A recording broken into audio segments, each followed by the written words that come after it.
የቲፒኤልኤፍ ሰዎች ሚዲያ አዘጋጆች የተሳተፉበት ያሉበት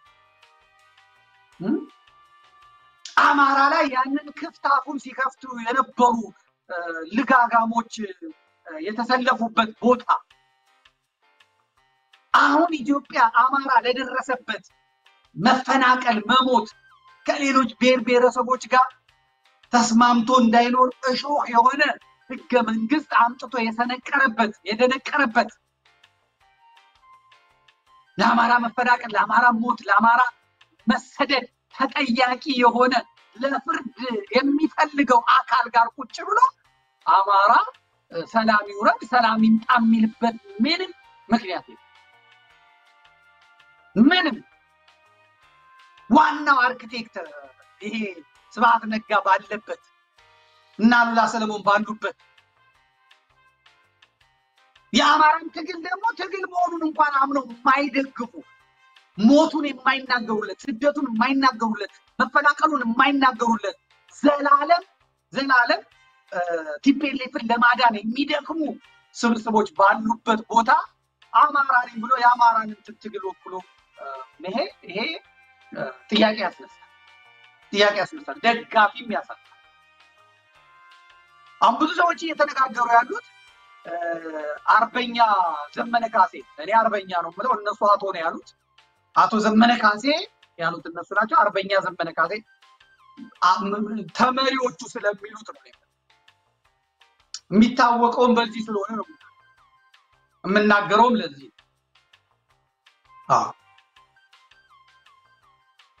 ዘመነ ካሴ ያስተላለፈው መልእክት ጋር አይደለም ጥያቄው። ኦራተር በጣም ተናጋሪ ነው፣ አንደበተ ርቱዕ ነው፣ አንባቢ ነው፣ ጸሐፊ ነው። ዘመነ በፈለከው መልክ የፈለከውን ነገር ለማናገር የ2 ደቂቃ እድሜ ብቻ ነው የምሰጠው። በደንብ አሳምሬ ያውቀዋለሁ፣ በደንብ አይቻውቀዋለሁ። ያለ ማቋረጥ ያለፉትን 2 ዓመታት እኔ ጎጃም እስክገባ ድረስ በደንብ አውቀዋለሁ፣ በደንብ አውቀዋለሁ። ጭርስ አድርጎ የሚያገባ ሜሲ በሉት ክርስቲያኖ ሮናልዶ በሉት ደሞ ለስብከት ደሞ ለንግግር ምንም አያሳፍራችሁ፣ ማንንም አያሳፍር። እሱ ላይ ጥያቄ የለኝም። የኔ ጥያቄ የሚመጣው ዘመነ ካሴን ማን የላከው? ዘመነ ካሴን እዛ ቦታ የጠራው ማን? ዘመነ ካሴ ከተጠራስ በኋላ ማንን ወክሎ ነው ሄደው? በዘመነ ካሴ ንግግር ላይ ደጋግማችሁ ስሙት፣ ደጋግማችሁ አዳምጡት። ነጥብ አታገኙ፣ ነጥብ አታገኙ። በረሃ ቁጭ ብሎ ሰው የሌለበት ተቀምጦ በዛ መጠን በዛ ጊዜ ያንን ጽፎ መስደዱ ላይ ምንም ጥያቄ የለም። የትም ቦታ ደግሞ በፈለከው ርዕስ ላይ ይሄንን ጻፍ ይሄን ተናገር ብትሉት ያኮራል እንጂ አንገት አያስደፋም። ይሄ ምንም ጥርጥር የለም። ስለ ህግ ነው የምናወራው፣ ስለ ፕሪንሲፕል በጣም ስለ ህግ ነው የምናወራው። እኔ የምጠይቀው የጎንደርን የጎጃምን የወሎን የሸዋን አመራሮች ነው። የአማራ ፋኖ ብሔራዊ ኃይል የሚባለው ኃይል ዘመነ ካሴን ልኮታል ወይ? እነ ስብሐት በተገኙበት እነ ልደቱ በተገኙበት እነ አሉላ ሰለሞን ባሉበት እነ ጃዋር መሐመድ በእኛ አካባቢ እስላም ያልሆነ ሰው ቢመጣ አንገቱን በሜንጫ ነው የምንለው ያለበት ተከበብኩ ብሎ የጎጃምን የጎንደርን የሸዋን የወሎን በኦሮሚያ ውስጥ የነበሩትን አማሮች ያሳረደ ያስጨፈጨፈ ያስገደለ ዮቴቴ ያቺን ሀገር በታትነናት ነው የምንሄደው። እኛ በምንፈልጋት ልክ እኛ በምንፈልጋት መልክ ከተሰራች ተሰራች፣ ካልተሰራች ግን በአናቷ ደፍተናት ነው የምንሄደው ብሎ እንግሊዝ ላይ የደነፋ ከኦሮሞ ምሁራን ፊት የቀባጠረ እድሜ ዘመኑን አማራው የሚደቅበትን ኦርቶዶክስ የሚጠፋበትን ሲሰራ የኖረ ይሄን ለመቀልበስ ጫካ የገቡት እነ ዘመነ ካሴ ከጃዋር ጋር የሚያሰራቸው ምንድን? ከጃዋር ጋር ያገናኛቸው ምንድን? እነ ሕዝቅኤል ጋቢሳን የመሰለ ጸረ አማራ የወያኔ አቃጣ የወያኔ ቡችላ ከነዚህ ጋር ዘመነን ያስቀመጠው ነገር ምንድን ነው? ከናሉላ ሰለሞን ጋር የተቀመጠው ምንድነው? ከነ ስብሐት ነጋ ጋር ከነ ገዱ አንዳርጋቸው ጋር የጎንደር ህዝብማ ስብሐት ሆይ ኢትዮጵያ አትፈርስም፣ አንተና የማፊያው ህወሓት ቡድን ታሪክ የምትሆኑበት መባቻ ላይ መሆናችሁን ኦቁ ብለው ትንቢት የተናገሩ የቴዎድሮስ ልጆች ይሄን በማለታቸው በአጋዚ ጦር በናሉላ ሰለሞን ስብከት ድንፋታ በነ ወለይ ድንፋታ ያሁላ የጎንደር ወጣት ያሁላ የአማራ ወጣት የጎጃም ወጣት የረገፈ ለአማራ ጄኖሳይድ የሚጠየቁ ሰዎች ጋር ገብቶ ሰላም ይውረድ ጦርነት ይውረድ ያስባለው ማን ነው? ሀብቴ ወልዴን መጠየቅ ፈልጋለሁ። ያው መድረ እዚህ ላይ የሚሰራው የአማራ ፋኖ ብሔራዊ ኃይል አፋባን መጠየቅ ፈልጋለሁ። ያው አስቀድሞ መግለጫ አውጥተው በመግለጫቸው ላይ አብሮነት ኢትዮጵያ ላይ በኢትዮጵያ ውስጥ የተደረገ ያለው ትግል የማይረባ ቀሽም ውጤት የማያመጣ አንድ ሊሆኑ ያልቻሉ ስለዚህ እሱን ትተን እንዲናድርግ ያሉትን ሰዎች እንዴት አድርገን ነው ትልምልናል? ንገሩ። ማንበብ ትችላላችሁ። እዚሁ አንቀጽ ላይ በተካሄደው አንቀጽ ላይ በዚች ሁለተኛው ፓራግራፍ ላይ እንዲህ የምትል ነገር አለች።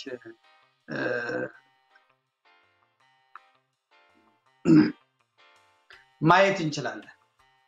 የመጨረሻ ጥያቄ ነው የምጠይቀው ዛሬ እንተና ውስጥ አድርገባ። በሌላ በኩል ይላሉ ሙሉውን አይታችሁ ታርቀድ በሌላ በኩል ከአገዛዙ በተጻራሪ የቆሙ ተቃዋሚ ኃይሎች አገዛዙን በብቃት ታግለው ለውጥ በማምጣት ህዝቡንና ሀገሪቱን ከህልውና አደጋ ለመታደግ በሚያስችላቸው የትብብርና የጥንካሬ ደረጃ ላይ አይደሉም። ይህ የሁለት ወገን ድክመት መፍትሄ ካላገኘና በተለይም የተቃዋሚ ኃይሎች ብሔርና ርዕዮተ ዓለም ተሻጋሪ የሆነ የጋራ ትብብር ፈጥረው አገዛዙን ታግለው ማሸነፍ ወይም ወደ ሐቀኛ ድርድር እንዲመጣ ማስገደድ ካልቻሉ በስተቀር ሀገሪቱ አሁን ላይ ከገጠማት የሁሉና አደጋ የመዳን እድሏ እጅግ ጠባብ ይሆናል ብሎ ነው የሚናገሩት። ይህን አንቀጽ ከመጻፍ አንድ ቀን ለአማራ ፋኖ ትግል ድጋፍ አድርገው ያውቃሉ ወይ? ነፍጥ ያነሳ ነው፣ መሳሪያ ያነሳ ነው፣ እየተገዳደረ ነው፣ ሰራዊቱን ሽባ አድርጓል። ውስጡ ሴረኛ ከመክተት ውስጡ ከፋፋይ ከመክተት ውስጡ እንደነ መሳይ መኮንን አይነቱን እሪቅ እየመጠጠ ለስርዓቱ እየነገረ ከውጭ ሆኖ በድሮን የሚያስመቱ ከውጭ ሆኖ ከፋፋይ የሚረዱ እየረዱ የአማራ ፋኖን ትግል ጠልፈው ለራሳቸው ለማድረግ ከመንቦጫረቅ በስተቀር አንድ ድንጋይ ጥለዋል። እነዚህ በሙሉ አማራን ሲሰድቡ የነበሩ በመጽሐፍ ሲሰድቡት የነበሩ በንግግር ሲያቆስሉት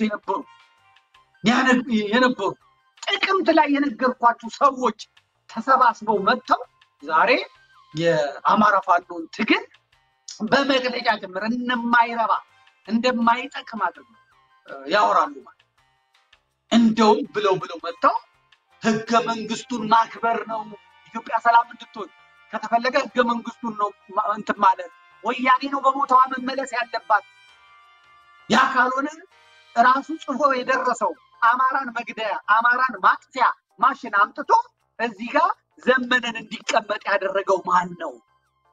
ጥያቄ ነው የምጠይቀው። ድርጅቱን ነው የምጠይቀው። እንግዲህ ስብሐት ነጋ የሚናገረው እንስማ።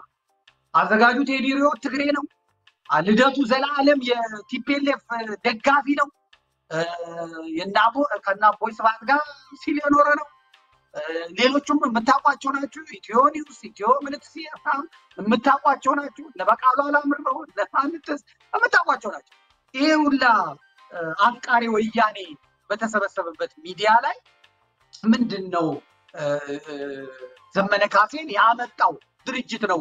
ንግግሩ ላይ አይደለም፣ ጽሁፉ ላይ አይደለም። ማን ነው ያመጣው? ማን ነው እሱን እዚህ ያመጣው? ድርጅቱ አውቆት ነው ወይ? ስለዚህ እኔ ማብራሪያ ፈልጋለሁ እንደ አንድ ዜጋ እንደ አንድ የአማራ ፋኖ ትግል ደጋፊ ማብራሪያ ፈልጋለሁ። ምክንያቱም ጎጃም ውስጥ ያለው አፍቃሪ ወያኔ ቡድን ስቀጠቅጠው ኖር ያለው ይሄ ድርጅት ከመደረጉ በፊት አስረስ ማረ ነበር ሲናገር ነበር። ይሄንን መቀላቀል አለብን፣ ይሄን ቡድን ተቀላቅለን እንትን ማለት አለብን ያለው አስረስ ነው። በፌስቡክ ገጹ ጽፎታል። ከአቦይ ስብሐት ቀጥሎ እንመለስበታለን እንስማው ዘመነንና አቦይ ስብሐትን እኩል የሚያስቀምጥ ይሄ ለፍርድ የሚፈለግ ሰውዬ ለሚሊዮን አማሮች ለሚሊዮን ኦሮሞዎች ለሚሊዮን ኢትዮጵያውያን ሞት ለሀገሪቷ ድቀት ተጠያቂ የሆነን ሰውዬ ከዚህ ጋር ቁጭ አድርጎ ሊያነጋግሩ የቻለው ምንድን ማን ያለው 13 ነው 14 ኮሚቴ ነው ያለው በዛ ኮሚቴ ነው ወይስ ጎጃም በራሱ ተገጥሎ በራሱ ፍላጎት ይሄን ያደረገ እነሱ አቶ ዘመነን ያሉት እኛ አርበኛ ዘመነ ካሴ ብለን እንጠይቃለን ማለት እንጠይቃለን እስቲ ትንሽ አሰማኝ የሚለው ታዲያ እንዴት ነው ያው ተሸክመው እንዴት ነው አስቶም ፕሬዘንቱም እንደዚህ የሚለው ፈርሰንስ ህገ መንግስቱና ሀገር ኢፊድሪ ከፈዛም ፈርሰንስ ጉስና ለፍልቀት ካለው ሰተት አንቀጽ 104 እና 105 ማንኛውም መፍትሄ ያለው በህገ መንግስቱ አብሮ ነው ምንም ግን ከህገ መንግስቱ ምንም እንደዛ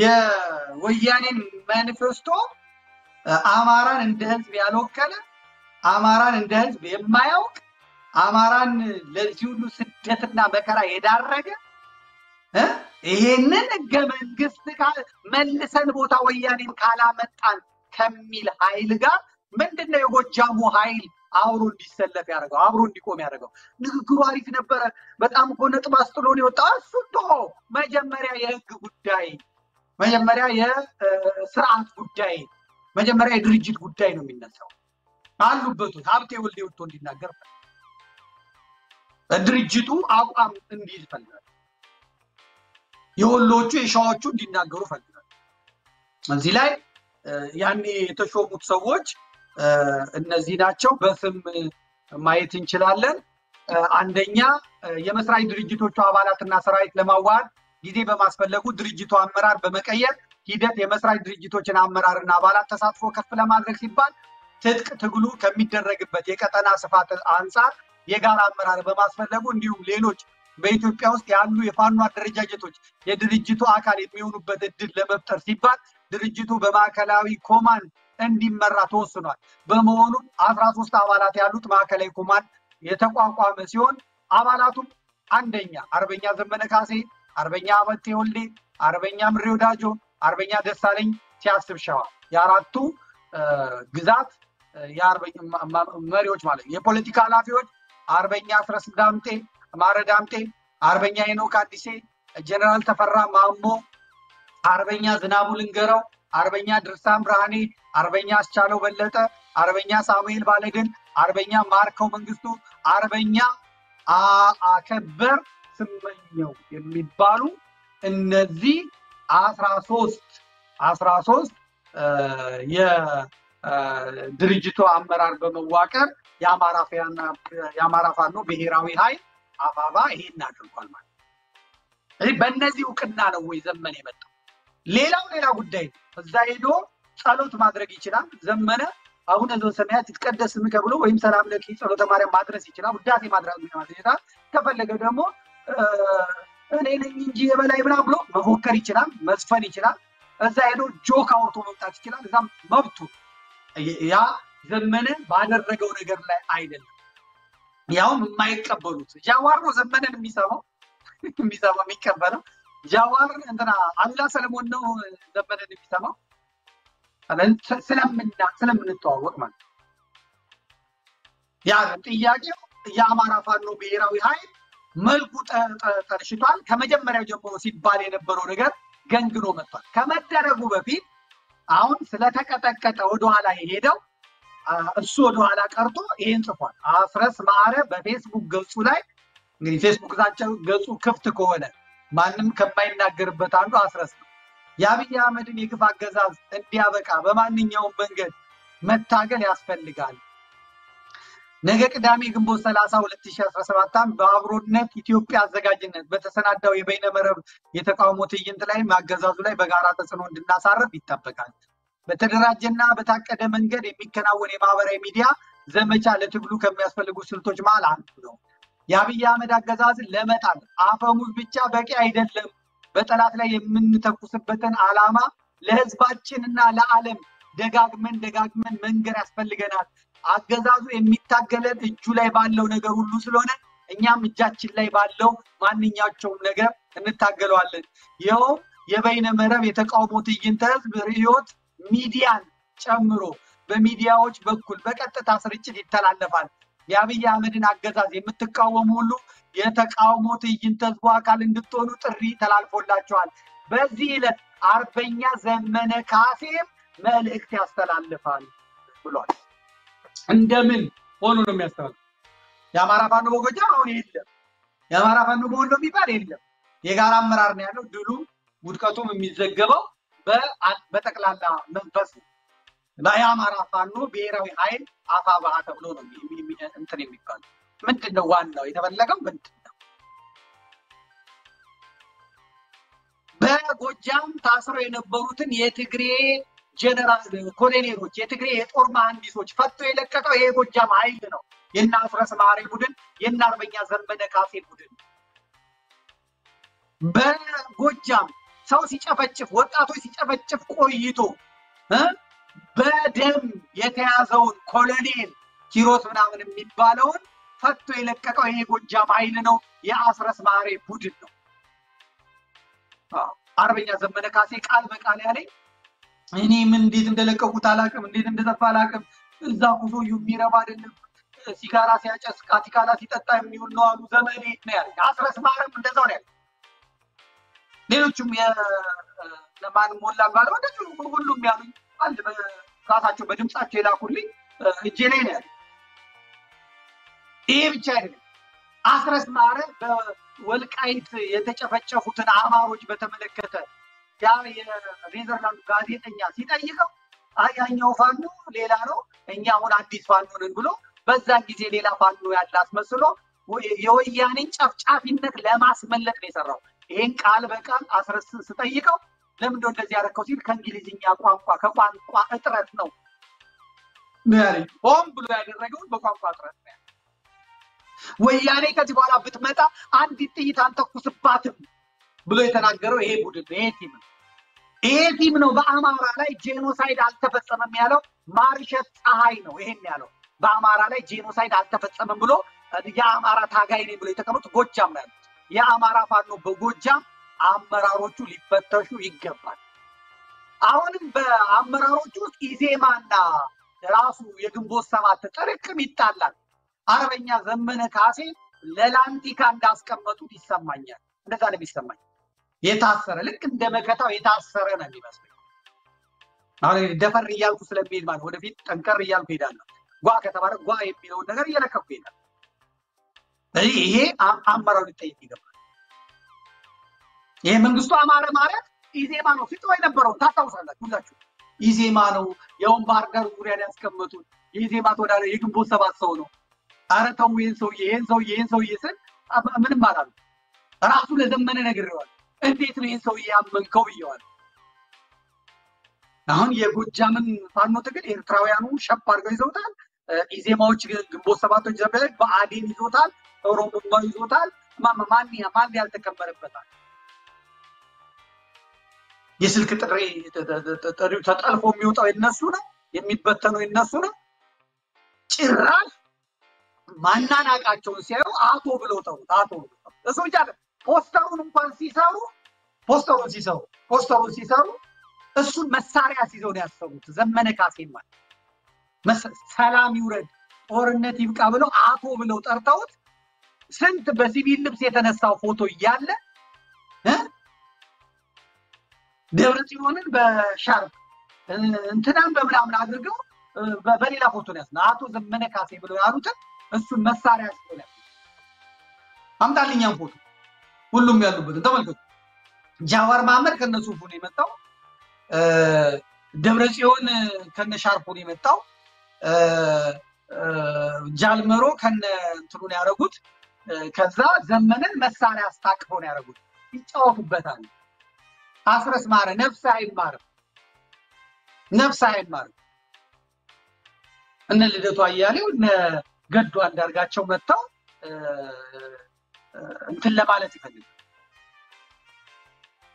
መናገር የተባለውን የሚያደርግ ሰው ምንድን ከዛ መናቅ ይመጣል ይሄ መናቅ ደግሞ ሌላ አደጋ ያስከትላል ይሄ ከስር የሚጮው ዘመነ መሪያችን ነው ንጉሳችን ነው ያለሱ ምናምን የሚለው አንድ ቀን አያሳድፉትም አንድ ቀን ዘመነን አያሳድፉት አንድ ቀን ማቀው ስለማቅ ማለት ነው ራሱ ዘመን የሚያቃጥ ራሱ አስረስ ያቃጥ አንድ ቀን አያሳድፉት ዘመነን መጠቀሚያ ነው ዘመነን ወደ ቤት ማጣ የራሳቸው ጉዳይ ግን ያገባል መናናቅ ይመጣል እንስማ የድምጽ ጥሪው የድምጽ ግጭት ስሙት ይሄን የሚያወጡ ደግሞ በእናትናኤል መኮንን በኩል በፍሪዬ በኩል ቻላቸው ታዛዥ ነው መንግስቱ አማራ አዛዥ ነው አዛዡ ትራም ማለት ዘመነ ነው ይሄ መንግስቱ አማራ ማለት ኢዜማ ነው ግንቦት 7 የተወዳደረ ሰው የጎጃሙ ኃይል ሲጠነክር ቦታ ያዝ የተባለ ነው ያው ባህር ዳር ዙሪያ ያዝ የተባለ ሰው ህዝብ እንዲማረር የሚያደርጉት እነዚህ ናቸው ለመንግስት የሚሰሩ እነዚህ ናቸው አለቆቻቸው 4 ኪሎ ነው ያለው ተመምሳል ገብታችሁ ፌስቡክን ይዩት ተመልከቱ አዳምጥ ስማ አለመንጂ ወያ አንድ አድምጥ ያለቃም ወይስ እና የመለስኩለት የእናንተ ልጆች የተሰጣቸውን ተተኳሽ ይዘው እንዲመጡ አድርጉ ሌላ ችግር ውስጥ ነው የምንገባው እንዲቷል ካለቃ የባለፈው ክፍፍል ጊዜ እኛ ባፈሙዝ ልክ በሰው ኃይል ልክ ይሁን ብለን ጠይቀን የሰው የበሌን ወሰዳለን የበታችን ወሰዳለን ያለንበት የጠላት ጫና የሚታወቅ ነው ያለና ፈሙዝ የሚታወቅ ነው ያለን ሰራዊት የሚታወቅ ነው ስለዚህ አሁን የሚመጣው ሎድ ለአባሉ ማይደርስ ከሆነ አንዱን ያክልብ ነው በቃ ለኛ ኮርፌ የለንም ቢመለሱ የተሻለ ነው የሚሄደው ይሄ ደግሞ የኔ ብቻ ሳይሆን የሁሉም የፕሮቶሮ ያመራሩ የጋራ አቋም ነው ያለንበትን ነባራዊ ሁኔታ መረዳትና ያስፈልጋል ብዬ ነው የማስበው በጠላት እንደዚህ እየተሽለኮለከ ይሄን ያለ አርሶ አደር እየተጠረነፈ ያለበት ፈተና ላይ ባፈሙዝ ልክ ማከፋፈል ያልቻለ ምንድን ነው 150 200 ያለው እኮ የብርጌድ የሰው ኃይል አለ ይሄን እናውቃለን እና 2000 ካለው ሰው ጋር አሁን 8000 ብሬ ኮሬል ታደሰ ላይ አመጣን እንዴት እንደምናደርሰው እስኪ መረዳት ይችላል ውጤት ሊያመጣ በሚችልበት መንገድ ይከፋፈልና እኛ ደግሞ ሌላ ጊዜ ደግሞ እየታስቦ በሰው ኃይላችን ልክ የሚሰጠን ከሆነ ይዛኔ ብንቀበል የሚሻል የሚል የክፍለ ጦሩ በሙሉ የአቋም ነው ያመራሩ በሉሽ እንታያያለን እንግዲህ ሰምታል ስማ መንጃ ምን ማለት ነው እንደዚህ አይነት ንግግር የሚናገር እኔ ምን አውቃለሁ እንታያያለን ይለኛል አሁን መንጃ አንድ ነገር ቃል ልግባልሽ ምን ነግር ማለት ነው በዚህ ጉዳይ ይሄንን በማድረጋችን የሚመጣውን አደጋ እኔ አያንሰራ ማለት ምንም ኃላፊነት አልወስድም እንደዚህ የሚያደርጉ ከሆነ ሌላ ሰው መተካት ይችላል በቃ አሁን አይደለም አሁን ያንተ አቋም ማለት ነው በዚህ ጉዳይ የኔ አቋም ነው በቃ እንደታስብ ታው የጋራ እናርገው ብዬ ነው ያለቃም እንደታስብ ዝም ብለን ያለው በቃ ምን እኔ የሚገርምህ ነገር ይዘህ በባለፈ ይሄን ነገር ፈርተህ ለኔ ያልነገርከኝ አሰማለሁ ይቆይ ያኔ አለቃ አልኩትኝ በቃ የካውን ቀደም እንደሆነው እንዳይሆንብን አንደኛ ባህር ዳርን ታሳቢ ያደረገ ሞተሮችን በዛ ልክ ይሆኑ ተተኳሽም እንደዛ ይሆኑ ስለው እስቲ ቆይ በሰላም እንግባ ችግር የለውም ማለት ለዝናው ወላኩለት ለእኔ ያለብላኩለት ለሶስቶቹ እኮ ልክ ያለው የሚገርምህ ነገር ይሄን ጉዳይ ማለት ነው ሌላው ቆርጦ እኮ ጦራችን እንኳን ከጦር ጋር እኩል እንኳን ቢሆን ማለት ነው የጠላት አሰላለፍና ያለንበት ሁኔታ እኮ ግልጽ እኮ ነው በቃ ይምሩት ይምጡና የምሩት በቃ አሁን እነዛን የምስራቆች ጉዞ ጀምሯል የሄዱት አላቅም እንጃ ምን አዎ እነሱማ ጀምሯል ይመጣል በቃ ስልኩን ላክልኝ ለኔ እሺ በቃ ይሄን ምን ያደርግ አጀባላ መጥቶ ክፍለ ጦሩን መምራት ይችላል የለም እኔ በቃ እኔ የለው እንደሌለ ሆነ ምን ነገር እሱ አንድ ሺህ ማይሞላ ጦር ይዞ ችግር የለም እሺ አይ አሪፍ ነው ያረክልኝ ይመች ቻው እሺ መጀመሪያም ቀልባቸው ልባቸው በአማራ ትግል ውስጥ የሌለ ሰዎች የሚያደርጉት ነው ጎጃም ከባድ ችግር አለ ብለናል ትግሉ ይጠለፋልም ተጠልፏልም ብለን መናገር ይችላል በጎጃም ውስጥ ያለውን አሁንም ካልተፈታ በስተቀር ምንም ፈቅ የሚል ነገር አይገኝ እኔ ከሞት ሰርዶ አይቀል ማለት ትክክላል አሁን አንዳንዶች እንግዲህ ከዚህ ሰዓት ጀምሮ ዘመድኩን እንዲህ ብሏል ብለ ዋይ ትላለ ለምን ኮሬንቲ ገመድ ለምን አትጨምጥ